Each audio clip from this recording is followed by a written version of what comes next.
Hello everybody.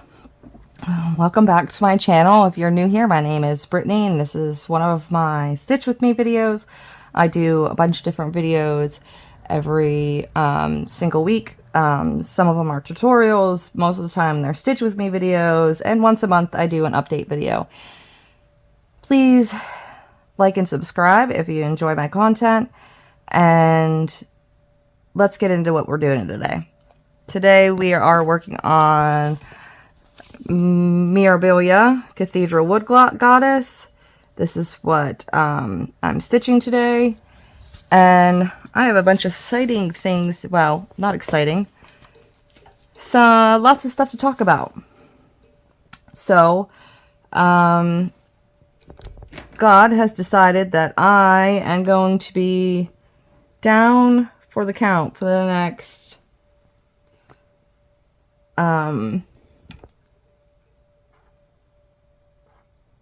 I don't know how long, put it that way.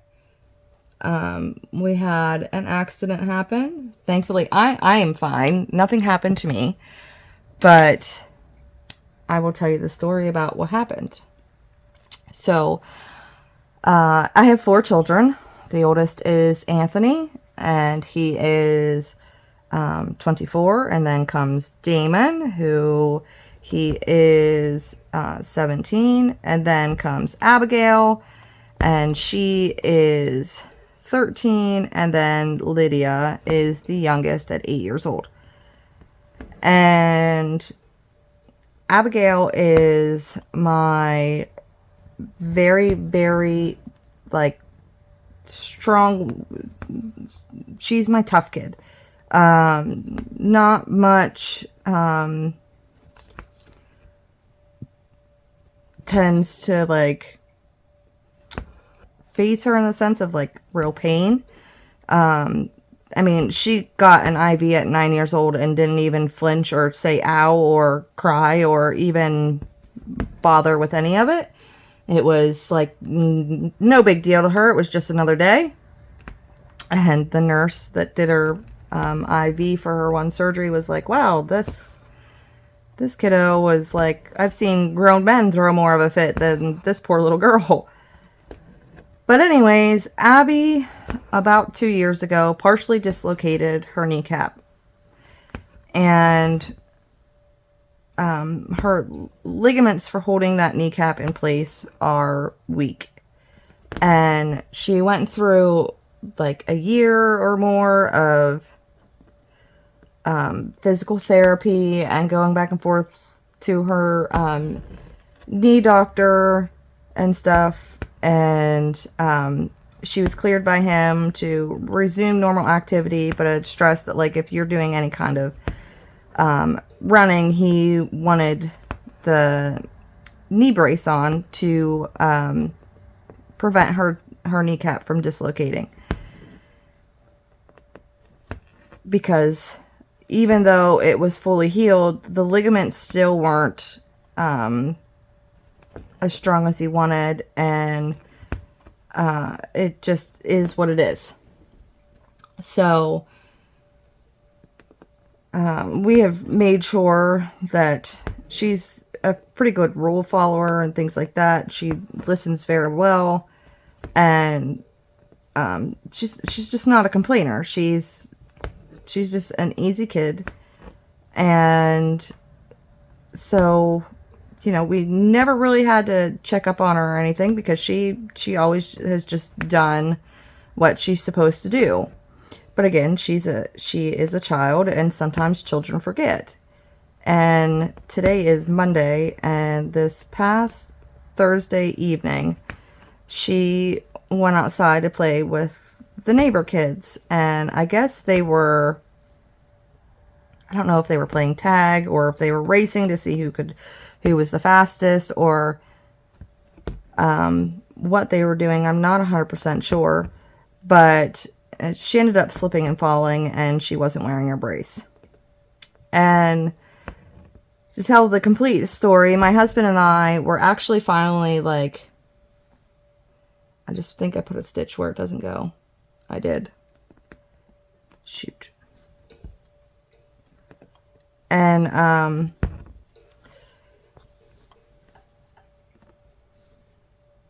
so my husband and I were sitting in our living room, you know, after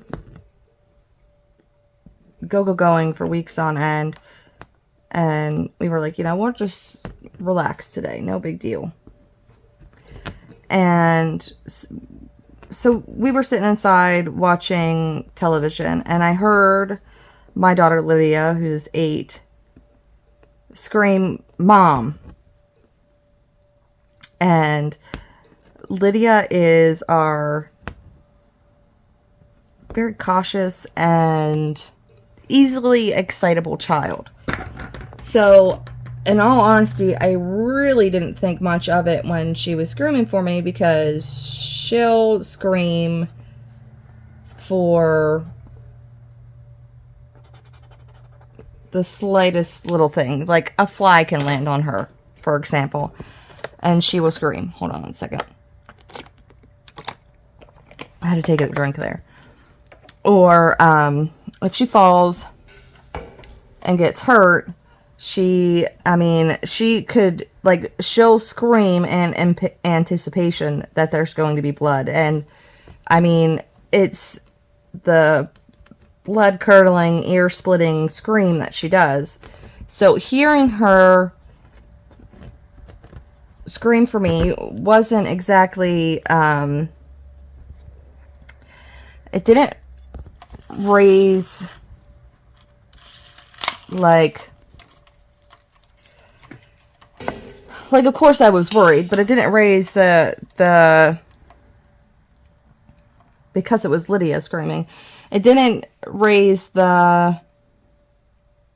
I don't know how to put it, like, the alarm of, like, acute emergency, like, I need to be running at a sprint to go and see what's going on. More or less, it was like, okay, let's go see what she's upset about. And it's because, like I said, it's not unnormal for her to be outside and scream like that 100 times because a bug landed on her, or, you know, she may have just fell. I mean, she doesn't even have to get hurt. I mean, she could just, you know, fall, and she is, you know, screaming. So as soon as I heard Lydia screaming, like, I could hear her. She was probably about halfway through our yard when she started screaming. And so I wasn't really in a hurry, but I got up out of my chair and intended to meet her on the porch, because if Lydia really did get hurt, you know, I want to meet her and make sure she's okay. But also, she's what I call my runner. She gets hurt and she'll run around in a circle. But, so, you know, if she is hurt, you know, I don't want her to run around like a crazy person. And so I got up out of my chair, and by the time I got out of my chair and onto the porch, she was at the base of our stairs to get onto our deck. And all she said to me was, "Mom, Abby fell and she can't get up." And I said, okay. And Abigail isn't crying at this point. She's just laying down on the grass, and, you know, she's actually was behind our neighbor's house. So I yelled over to her as I'm walking towards her, you know, like, "What's wrong? Like, are you okay? Like, what's going on?" And she was like, "I can't get up." And I could hear in her voice that she was in pain. And I asked her what was wrong. She was like, I can't bend my leg. I can't bend my leg. And I was like, okay. And I was like, "Lydia, go inside and get your dad, because if she can't get up, like, she's 140 pounds. I'm going to need your dad to help me pick her up, because there's no way I can do it all on my own. So we can get her up off this wet ground." And Lydia went inside, and she got her dad, and I finally reached over to where Abby was, and I looked down and took one look at her leg. And I knew that she fully dislocated her kneecap. I knew it. You could, there was no mistaking it. Like, your kneecap goes on the front of your leg, right? Hers was on the side of her leg. And I mean, like, here's her leg. Here's where her kneecap was. You know, like, if this is your kneecap, this is where your kneecap's supposed to be. Hers was literally here on the side of her leg, and it's on the outside of her leg. So this would be the inside of her leg. This is the outside of her leg. Her kneecap was over here. And it was plain as day. You couldn't mistake it at all. And we live, literally, I can walk to the hospital, like, in 5 seconds. It's literally across the street from us. And we were like, okay, well, let's get you in the car, and we'll take you up to the emergency room, because, like, Abby is my tough kid. If she says something hurts, it's an automatic, no matter what. It's an ER, or if her doctor's office is open, immediate doctor's office visit. There are no ands, ifs, or buts about it, because she doesn't complain of any sort of pain until a normal person would be rolling around on the floor in excruciating pain. I got 2 holes. 1, 2.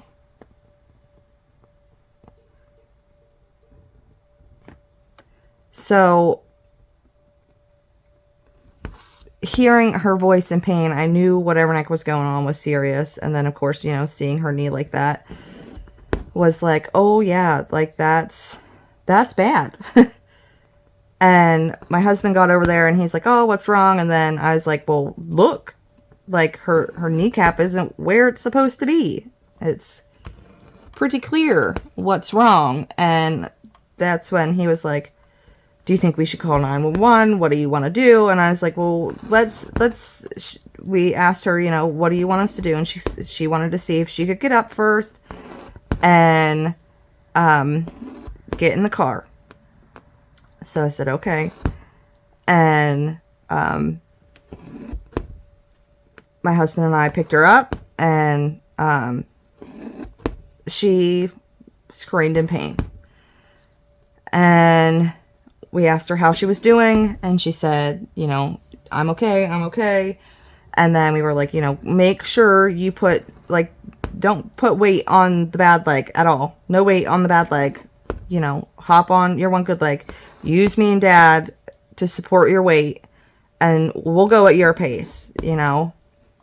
And we got her almost out of the neighbor's backyard before she let out a couple more screams, before I was like, nope, I'm done with this. I can't sit here and listen to this poor kid scream in pain. As much as she wants to try and get over there, and she agreed with me. She was like, no, Mom, I'm done. I can't do this anymore. I'm done. So I was like, okay. There's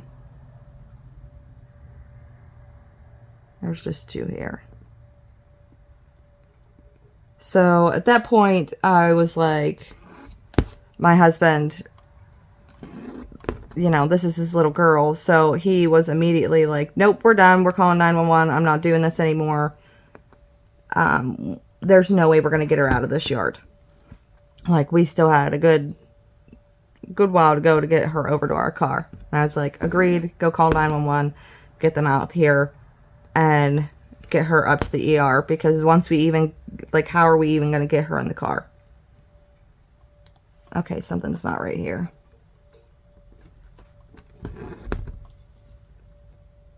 Yep, you slipped into the wrong hole, that's why. There we go. So my husband goes and calls 911, and I'm standing there, you know, supporting all of her weight, which, you know, I'm 118 pounds. Not exactly an easy feat for a child that's the same size as you. So I asked one of the kids that were out in the yard, I said, do me a favor, go on our porch. I said, there's a little foldable black stool. Grab it for me and bring it here, so we can at least get her seated down on to something other than sitting on the wet, cold ground. So Lydia ran over to the porch, and she grabbed the stool for us, and she brought it over, and then I had to have Lydia hold the phone while my husband was talking to 911, so that way he could help set the chair directly behind her legs, so that way we could lower her down onto it and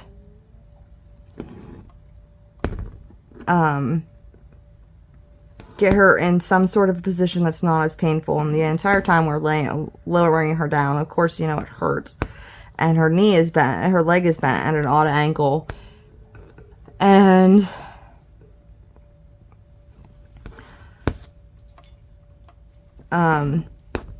of course, the ambulances and stuff are coming, and my husband has to go wait out at the edge of the road for the ambulance. And I'm sitting there with her, you know, asking her, you know, like, is this position okay? Are you comfortable in this position? Do we need to change anything? Like, she's like, no, don't move me, don't move me, don't move me. And I was like, okay. So we didn't move her.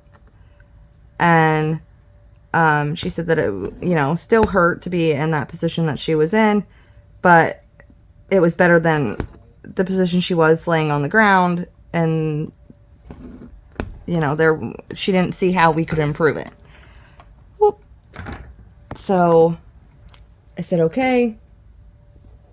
And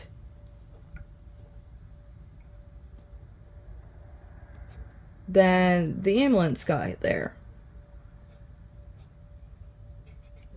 And that's whenever I realized that my husband, we got new insurance cards in July. And my husband called in mine and his insurance card, but never called in the kids' insurance card.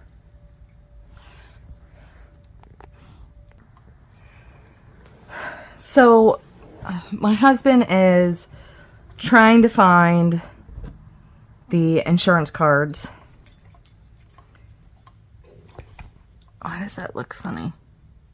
My husband is trying to find their insurance cards so he could quickly call those in and, well, he doesn't even have to call them in. I mean, as soon as they're used, the insurance company will pay for them.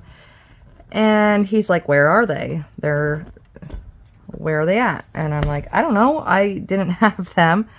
And of course, in all honesty, I'm a little short-tempered with him because I had said it over and over again that, like, hey, you need to take care of these. You need to take care of these because the insurance is all through his name. And even though he's given them permission to speak to me, they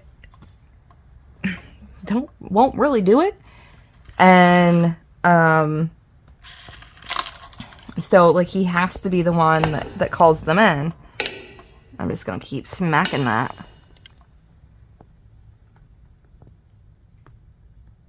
And so, I'm a little frustrated with him because it's something I had asked him to do over and over again, and he hadn't done it. And then, now, the new insurance cards are missing, and all I have are the old insurance cards, and those, at this point, are useless because they have different numbers and stuff on them every single year. They change the numbers and such, and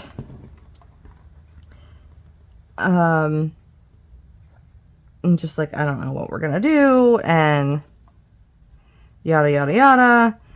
And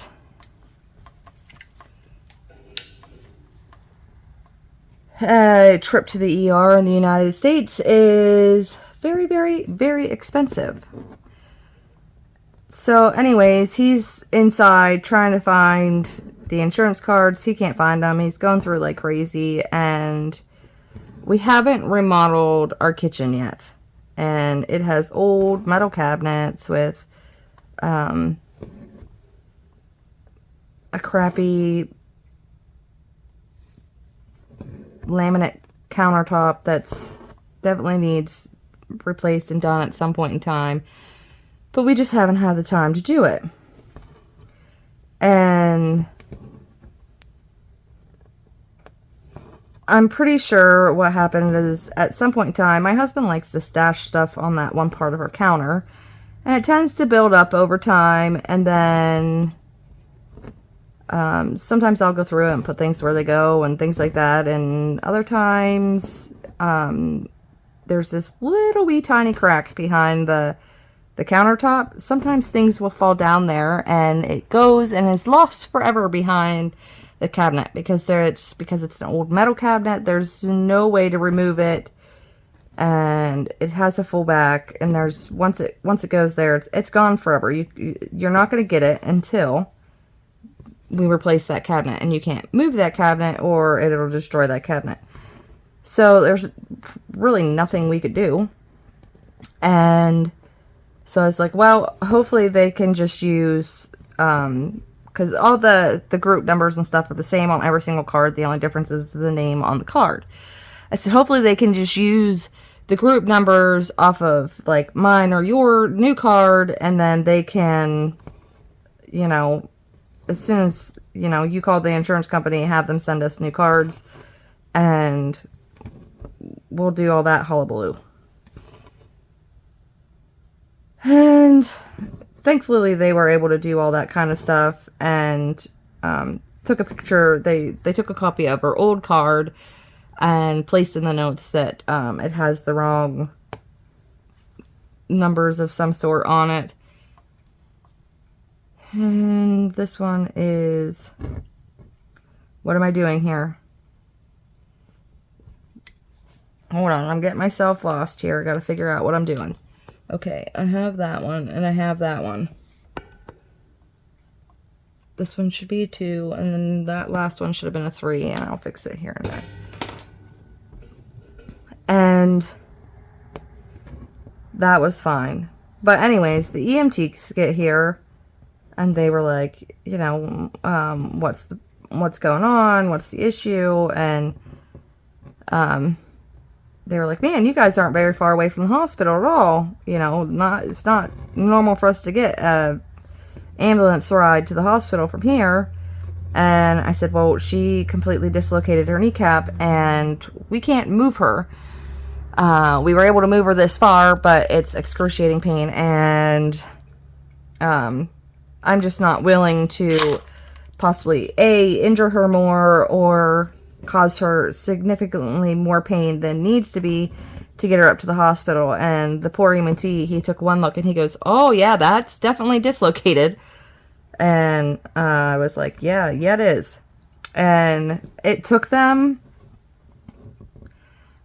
like 30 minutes to be able to get her into the ambulance, because she was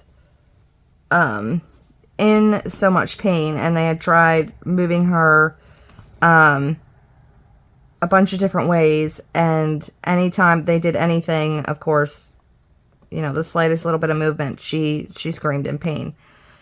And of course, my poor little mommy heart the entire time is like breaking into a million pieces, and at the same time, like, your mama bear instincts pop out, and all you want to do is, you know, defend her and be like, don't touch her, you know, but you know these people are helping your daughter at the same time, and she's not going to be able to get the help she needs until she is able to get on the gurney and go to the hospital. And you know that it's not going to be comfortable and stuff, but it doesn't make you feel very well in that moment. And you know, the entire time I'm like, I'm sorry, you know, to her, just try and take a deep breath and bear it out just so that way you can get on the gurney. And they tried a couple different ways, and then finally she's like, I can't do it. Like, I can't move.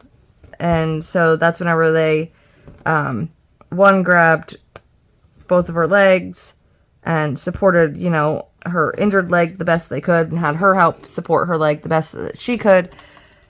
And they picked her up and put her on the gurney as fast as they could while, you know, she's crying out in pain.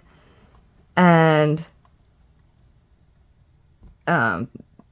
they get her loaded up in the ambulance, and normally they don't let you ride up with them. And the EMT said, hey, do you want to just ride in here with us? You know, we're 2 seconds away from the hospital. It's not a big deal. So that way you can, like, we want to get her up there quickly as possible, because I guess whenever you dislocate it, the longer it's dislocated, the harder it is to get them to go back in, the more swelling and the more damage is caused to the injury. So they, you know, as we're riding up, they're getting her medical information and things like that. And we get there, and we immediately get put right into a room, and the nurse is in the hallway with her on the gurney asking us all kinds of questions as they get her into her room. And she's like, oh, the nurse takes one look and she's like, yep, definitely something wrong with that knee, and we will get it fixed ASAP. So we get back into her hospital room for the moment, and the nurse is in there, and she's getting, you know, asking me, you know, how much does she weigh and how tall is she, and asking us, you know, what happened again, and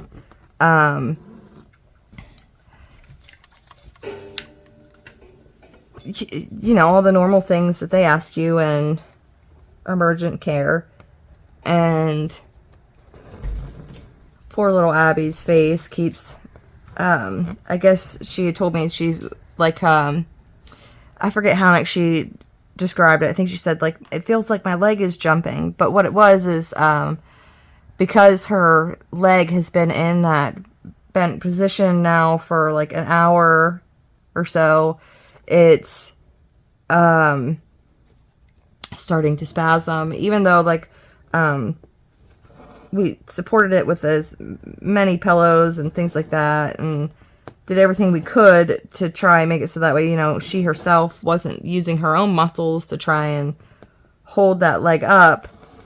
It was still spasming and causing her a lot of pain whenever it spasmed, because I guess it was especially around like her kneecap and stuff, it was pulling on those poor little muscles there. And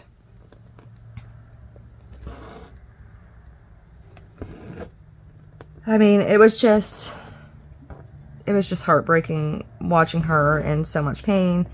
And the nurse left, didn't even, I mean, they were working as quickly as they could, because like I said, I didn't know it at the time, but I wasn't until they did finally get it put back into place that the doctor explained to me that, like, it was really important that they put it back as quickly as possible, because well, the first attempt, whenever they attempted to put it back into place, the doctor told me, you know, it's really important that we get this back in place as soon as possible, because the longer it's out, the more damage it causes, and the more inflammation and pain associated with it. So they wanted to get it done as quickly as they could.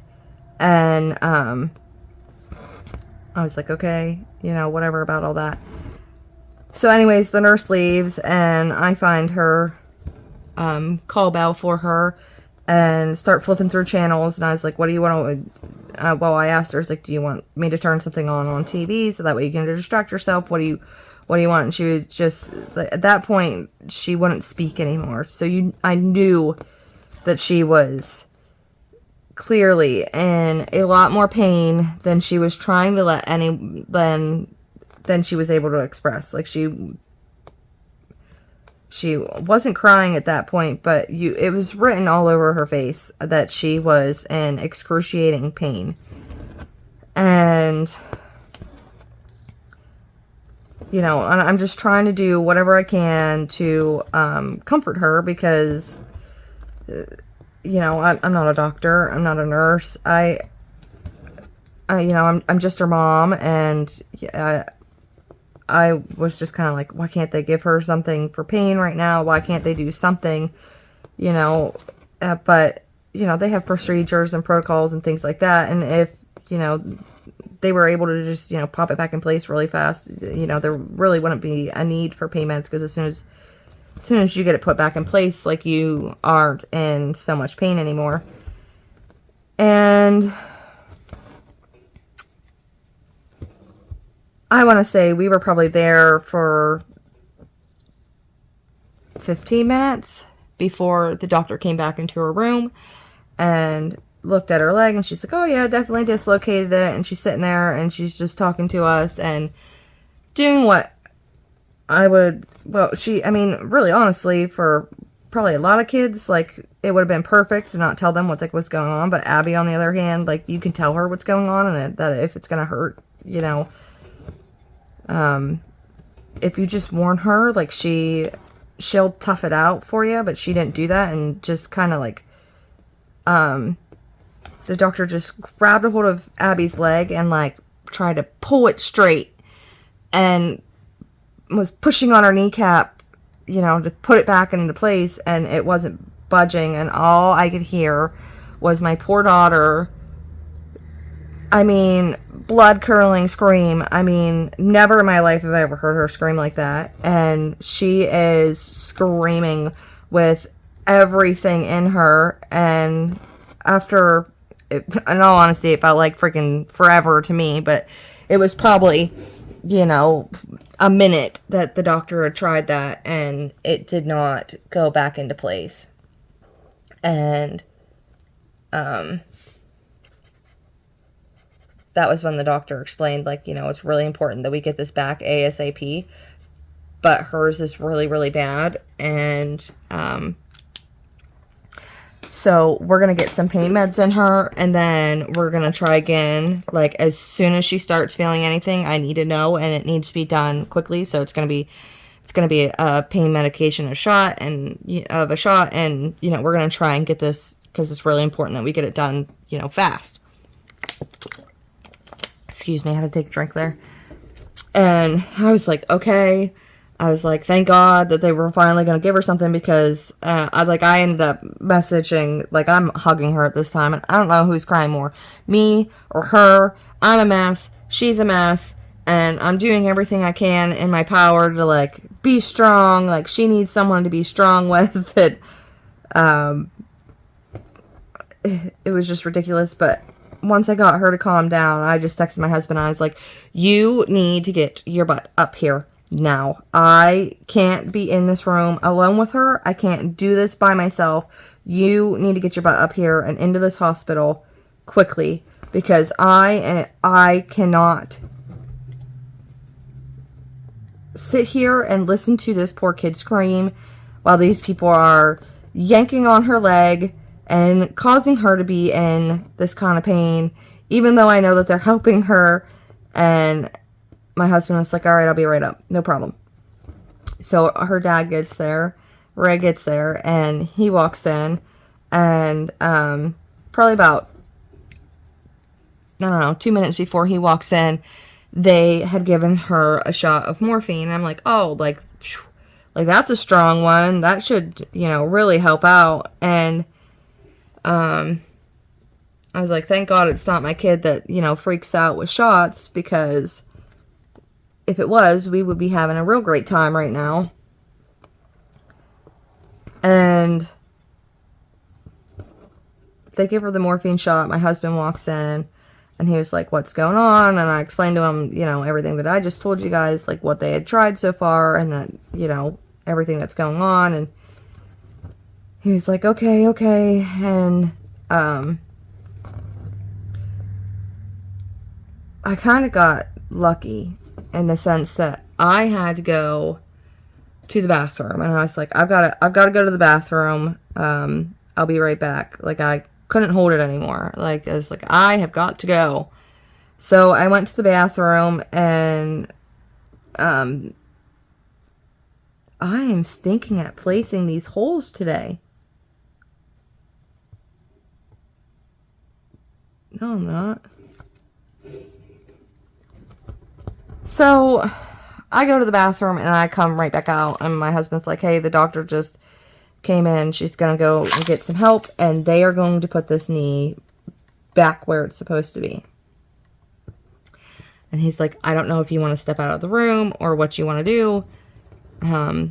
I asked Abby, like, do you want mom in here? Are you okay with dad in here? Like, what do you want to do? And she was like, Mom, you go. Like, I want my daddy. And I was like, okay. So, because not both me and my husband couldn't be in the room because they're little wee tiny rooms. And they had 2 nurses and the doctor in there at that point. So one of us needed to step out. And I wanted to ask Abby, you know, it's her having this stuff done, you know, which parent do you want in the room? I did not feel bad at all that she wanted her dad. She has been a daddy's girl since the stinking thing could... I mean, when she was a baby, that was who could settle her down. I mean, she has been a daddy's girl since she was born. There's no other way to put it. It just is what it is.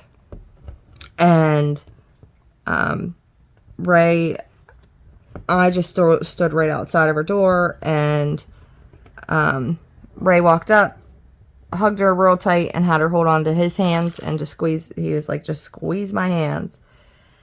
And they put her knee right back into place, and I could hear the door was open, and I could hear her say, "Oh, that feels so much better." And it was such an Abby thing to say that I did. I laughed because it's such an Abby thing to say, of like being in like a lot of pain and then her just being like, "Oh, that's better." When most people are still like, "Ow, that still freaking hurts." And once they left, I got to talk to her and see how she was doing, and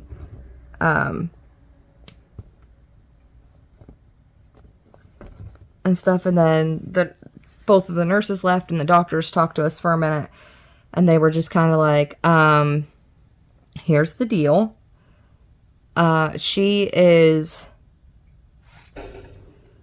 It's not wanting to stay in place. It's wanting to immediately pop right back out. And they feel a bunch of grinding in it. And that they're pretty sure that no matter what, this knee is going to require surgery.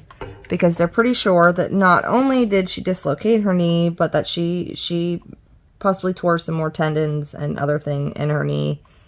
And on top of that, it doesn't want to stay where it's supposed to.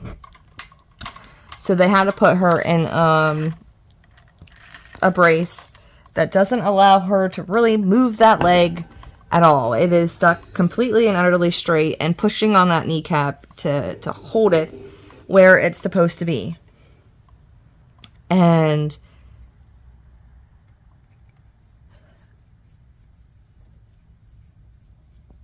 they stressed like crazy that, you know, she needed to be seen within 1 to 2 days, and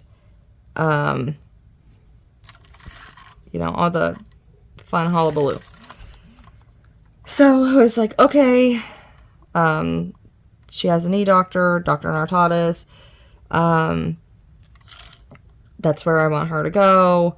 I have his number and everything. I will call him immediately in the morning and get her in there and see what he says. Now, a little over 2 years ago, he had told us when she partially dislocated it that her ligaments are weak, and that she was at an extreme high risk of fully dislocating her kneecap because of how weak they are, and that's why she needed to wear that brace and so on and so forth. And so, and he had told us way back then that if she ever, you know, completely dislocated her kneecap, that it would be bad, and that there would be no questions that she would need surgery. So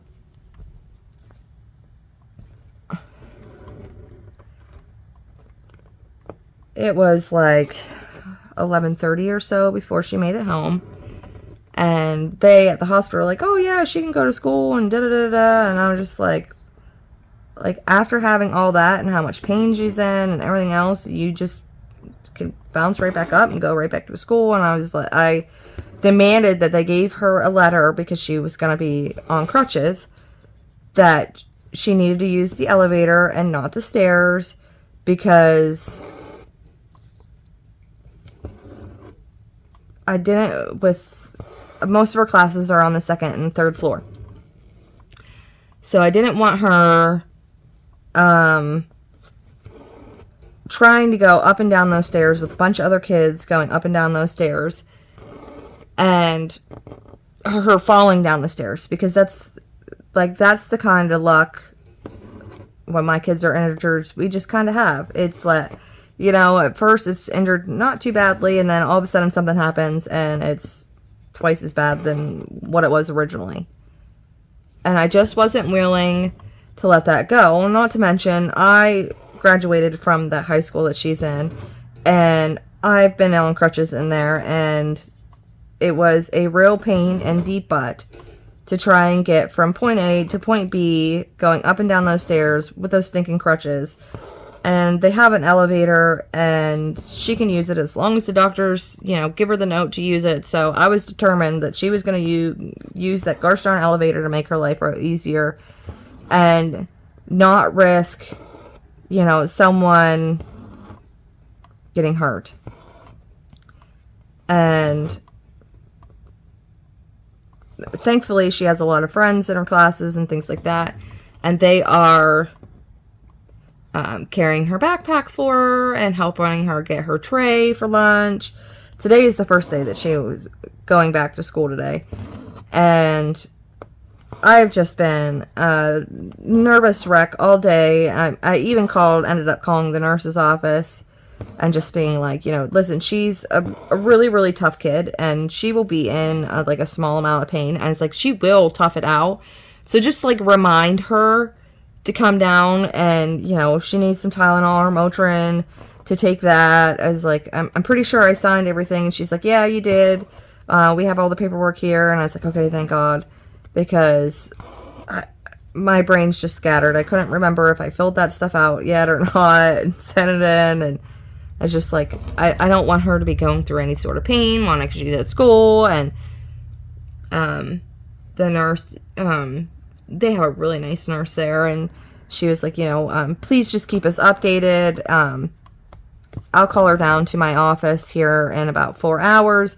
It'll be around her lunchtime, so I'll have her stop in right after she's done eating lunch. Don't worry about it. I'll give her a pass for her next class, stating that she's late, and that her buddy that's helping her will be late and stuff, and I'll check in on her myself, and if need be, do you want me to call you if anything goes on? And I was like, absolutely yes.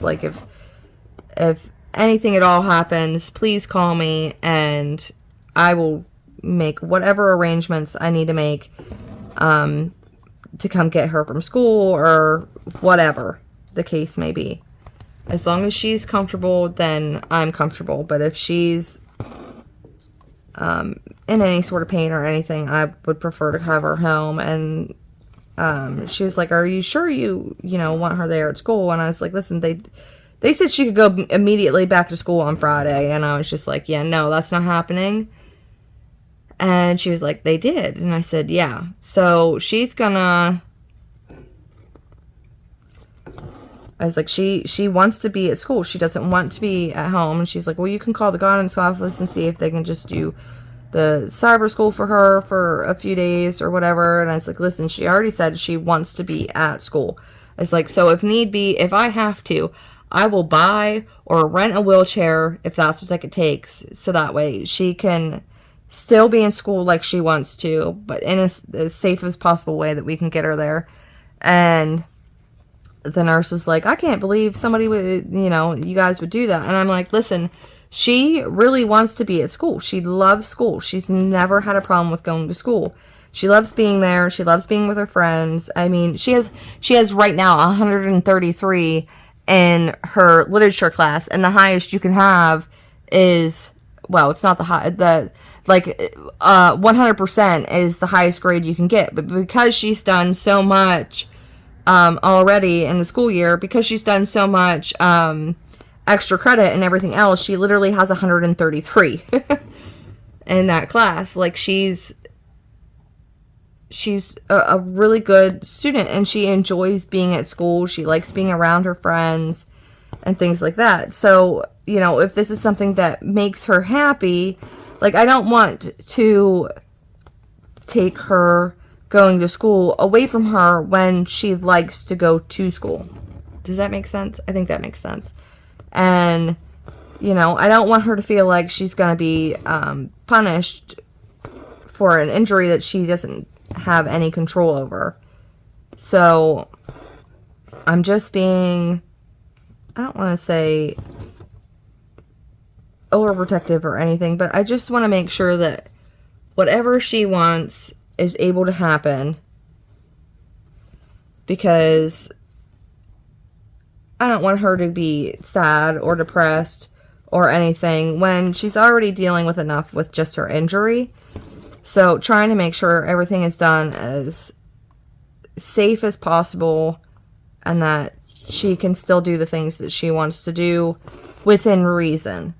And I don't think attending school, if that's what, you know, that's what she wants to do, is a bad thing. So, I mean, if it takes us buying or renting a wheelchair, I will do it if it means she is happy. Because she shouldn't have the rest of this stuff taken from her just when, you know, it wasn't like she purposely did anything or nothing. So that's what we are dealing with right now with her, is trying to get everything done in a way that's still safe for her to attend school. Which isn't... Thankfully, we have a pretty good school district that will do everything they can to accommodate her, and hopefully they won't force us to make her switch over to cyber school. Hopefully not, but only time will tell. And we won't know that until we see what else is happening.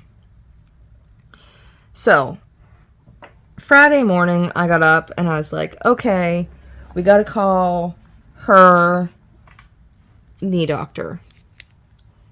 And they are only open until noon, 8 to noon on Fridays. And so I called.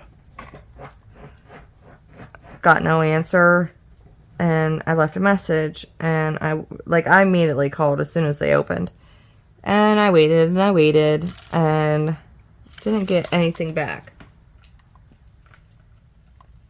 And then it was probably around like 10:30, 11 o'clock, and I was like, all right, I'm calling back again. And that's whenever someone finally picked up, and they were like, oh, well, we don't have any of the providers in the office today. And I was like, then what is the point of being open if nobody's there? You know? And she was like, the soonest appointment we have is next Thursday. And I'm like, yeah, but they wanted her seen within 24 to 48 hours. What am I supposed to do? And she was just like, well, you can call these other doctors that are in our network and have her seen, you know, immediately. And I was like, okay, I'll call them. And I called 2 different offices. One is about 30 minutes from our house. The other one is an hour away from our house. And the one 30 minutes from our house called me, and I explained what was going on. And then she starts to, well, we can't see her because they have it listed here that she's supposed to go to her knee doctor, Dr. Nartatis' office, and we can't do anything. And I said, listen, I just spoke to their office. They don't have anything. There's no providers in today. And you guys are within the network. And his office wanted to see if you guys could get her in today. And they were like, all right, hold on. Let me talk to the doctor. And the doctor said because it's all braced up and everything else that it's fine. She can wait a few days. And that they could get her in December. And I was just like, yeah, that's not going to work for me. We're not going to wait till December for this. Especially when she needed to be seen within 1 to 2 days of that. And that's not happening. And I told them, just thank you, but I'm not making her wait that long. That is crazy. And got off the phone with them. And I don't know, it was probably about another 20 minutes later, did the other office call. And I spoke to them, and then yet again, I went through the same thing. Well, she's not supposed to be going to our office. She's supposed to be going to Dr. Nartatis' office, and that's where it's listed that she's supposed to go, and da-da-da-da-da. And I had to explain to them again that, I understand that. I already spoke to his office. There's no providers in today, and they would like her to be seen today or Monday. Do you have any appointments available? He will pick up on when he can, pick up on it. And they didn't have anything. The soonest they had was at the end of November that they could get in. So I called back my daughter's knee doctor, Dr. Nartatis' office again, and I was kind of getting frustrated because I would leave a message and then not get anything returned. And, I needed to speak to her because the offices close at noon. I need to speak to you now so that way you understand what's going on with, one of your patients. And I need the appointment. I need to make an appointment with him, and I'm sorry, but they're just gonna have to squeeze her in because nobody else has anything available, and they're not willing to squeeze her in. So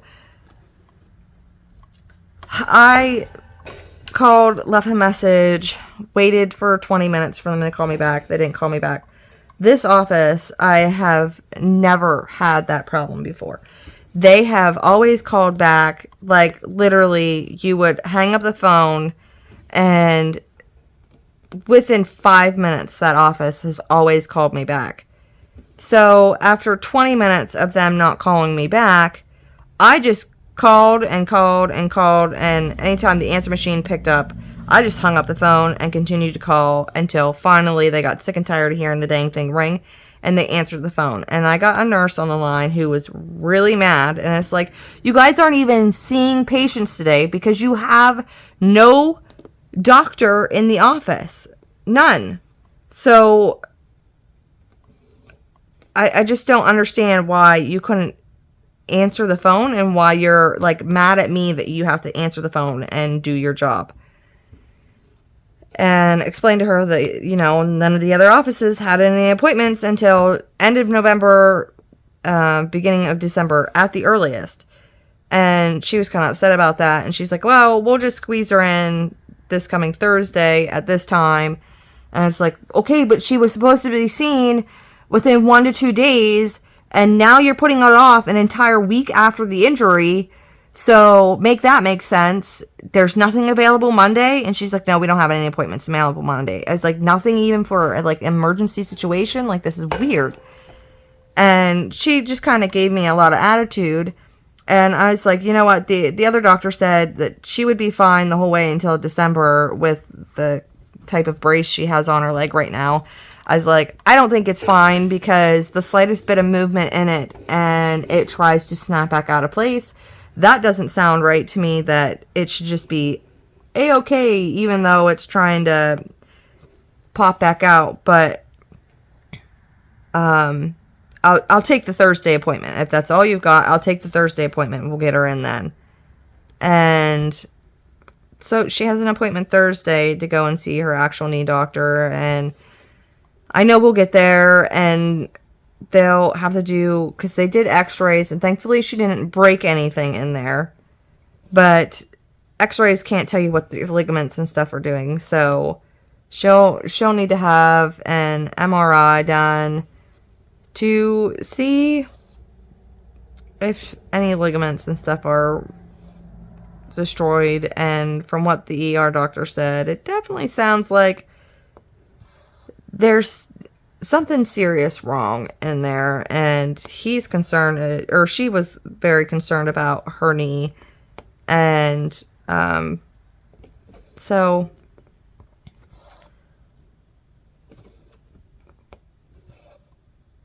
and her knee doctor was concerned about her knee the last time, so I'm sure it's probably going to end up with surgery.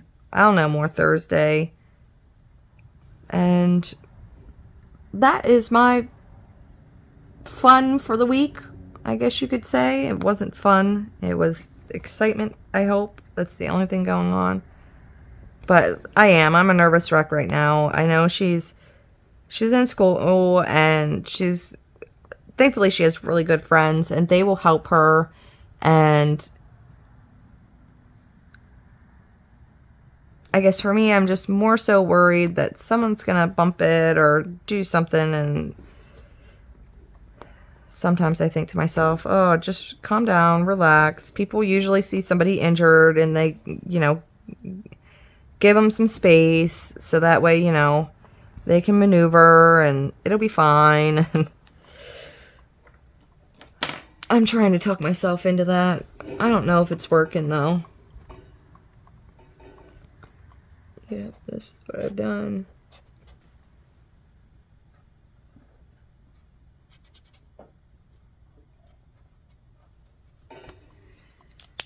So, that's that. I mean, there's not really much else I can do besides hold her hand through the whole thing and hope for the best, I suppose. So, over the weekend, not much. We weren't able to get into that house very much at all. Of course, one of us had to stay here because she needs help. She initially needed help going to the bathroom and things. 1, 2, 3. And until we were able to get her to learn how to do it with the crutches and things.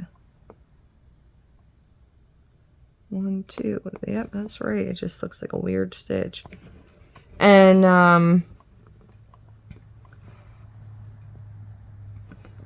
by the end of Sunday, she was still depending on me a little too much. And I just had to tell her, like, listen, you've got to be able to get up off that couch by yourself and go to the bathroom all by yourself. There's no ands, ifs, or buts about it. I said, it doesn't matter how much of your butt is sitting on the toilet seat. As long as you're hitting the toilet bowl, that's all that matters. But you don't have a choice. Like, you have to go to school tomorrow. You're not going to have somebody be able to go into the stall with you and hold your leg up while you go to the bathroom. Like, you have to find some sort of position that is comfortable for you to go to the bathroom in. And once I was a little more stern with her with it, she immediately found a way to go and do it all on her own. I think it was just more so she was in her own head with it. And once she was kind of forced to do it, she found a way to make it work. So that's just how that went. But because one of us needed to be home with her, she's not a little girl anymore, so Dad's not exactly comfortable with going into the bathroom with her. Help her shower or anything like that. That's all on me. Which, I mean, even Abby said, I don't want Dad in here she's like, I get it, but it's just kind of weird. So she prefers that I'm doing it anyways. Which, no big deal. And, she should have had a shower Thursday night before she went to bed. And obviously with, injuring her leg and everything and not getting home until about 11:30 at night, we weren't exactly concerned with the shower. But Friday, she really wanted to get in the shower. She felt gross. And of course, she ended up falling on the ground and, she had some dirt on her and things. And she was just like, I would like to get clean. So then it was, my husband has a bad back. So it was like, okay, how are we going to get her into the tub with that leg staying out of the tub, because the brace is kind of like a foam. So how do we manage all this and make it so that way she can get a bath?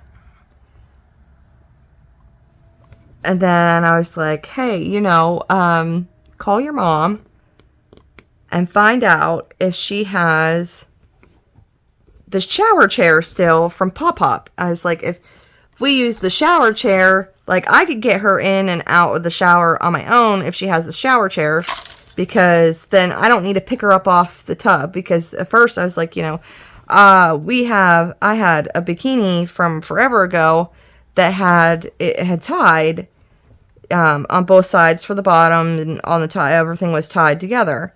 And I was like, we could put that on her and you could come in and help me get her into the tub, and then I can take that off of her, get her bathed, and then we can get this put back on her, and you could come in and help us get her out of the tub, and so on and so forth. Like, it was going to be quite a production to get her in and out of the tub. But then I thought about the shower chair, and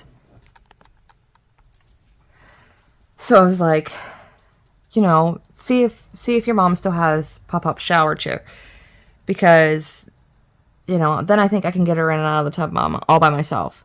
And my husband was like, okay, and he called his mom, and she's like, oh yeah, I actually have 2 of them up here. And he explained like what happened with Abby and why we needed to use it. Not that she would have stopped us from using it, not like we needed a good reason to use it. She would have lent it to us, no problem. But and then of course she was like, oh, absolutely, do you need me to bring it down? And he was like, no, I'm coming up to mow your grass anyways. I'll just get it, and, we can just give her a shower tonight. It's not a big deal. And she was like, okay. And then he went and he picked that up and brought it back and got it home, got that all put up. And then he was like, do you have the bikini? Do you still gonna need my help getting her in and out of the shower? Like, he was concerned I was going to injure myself, or she was going to get injured if he wasn't in there, trying to help and things like that. And I was like, no, with the shower chair, it's going to be fine, because I can have her stand there and I can get her completely undressed, and then I can have her, sit down on the side of the shower chair there, and then I can have her, slide, and then if need be, I'll just hold her, leg that's wrapped in tape and a garbage bag to keep it from getting wet, and get her in there. I think we'll be fine this way.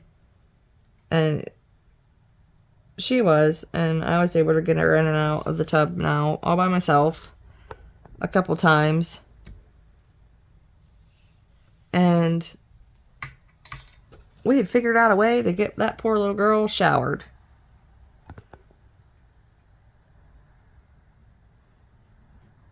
Did I not? I don't think I cut these ones. These ones are pretty long, I think. Yeah. So that is how I figured out how to get her showered. She can't make it up the stairs safely yet to sleep in her own bed. So she is sleeping down here on the couch for now. And we're just doing our best to accommodate her and her needs, and making sure that poor leg stays as straight as possible, because we don't want any injuries. Or any more injuries, I should say. But we've figured it all out. And ladies and gentlemen, and everyone, I think it is time for me to go and get the rest of the things I need done for the day and get stuff finished. So I will talk to you guys all later. Thanks for hanging out with me today. Please like and subscribe, and I will see you guys next time. Bye.